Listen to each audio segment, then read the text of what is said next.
तो देखिए कब हमें कोल्ड फर्मेंटिंग करनी है और कब हॉट फर्मेंटिंग करनी है, यानी कि कब आइस पैक लगाना है और कब हमारे को हॉट फर्मेंटिंग करनी है। इसके पीछे सिंपल सी साइंस क्या है।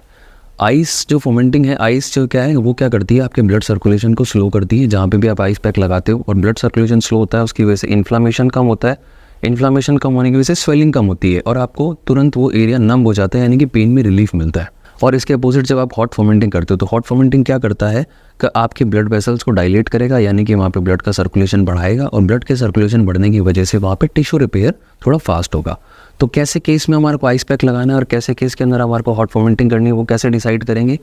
कभी भी कोई इंजरी है जो कि आपको रिसेंट हुई है, यानी कि कोई स्पोर्ट्स से रिलेटेड इंजरी, खेलते समय, कोई भागते समय, या फिर कोई जैसे घर में कुछ भी हाउस होल्ड एक्टिविटी करते समय आपको कोई कट लग गया उंगली में या पैर में कोई चोट लग गई या एंकल स्प्रेन आ गया, सीढ़ी से चढ़ते उतरते समय बाइक से आप गिर गए और वहाँ छोटी मोटी ब्लीडिंग भी हो रही है, तो ऐसे केस में हमेशा आपको आइस की फर्मेंटिंग करनी है, यानी कि बर्फ़ लगानी है उस एरिया में।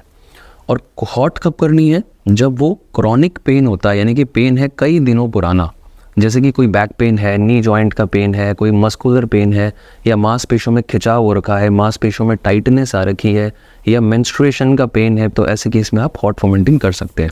मान लीजिए कोई नेज़ल ब्लीड हो रहा है, कोई नाक से ब्लीडिंग हो रही है, तो ऐसे केस में क्या करेंगे, जहाँ ब्लीडिंग हो रही है ब्लीडिंग स्टॉप करनी, आइस की तरफ हमारे को जाना है। तो जैसे कोई नेज़ल ब्लीड है, कोई ईयर की ब्लीड है, कोई आई से ब्लीड हो रही है और इंजरी हुई है हाल ही में 72 आवर्स के अंदर अंदर, तो आपको आइस लगाने हैं।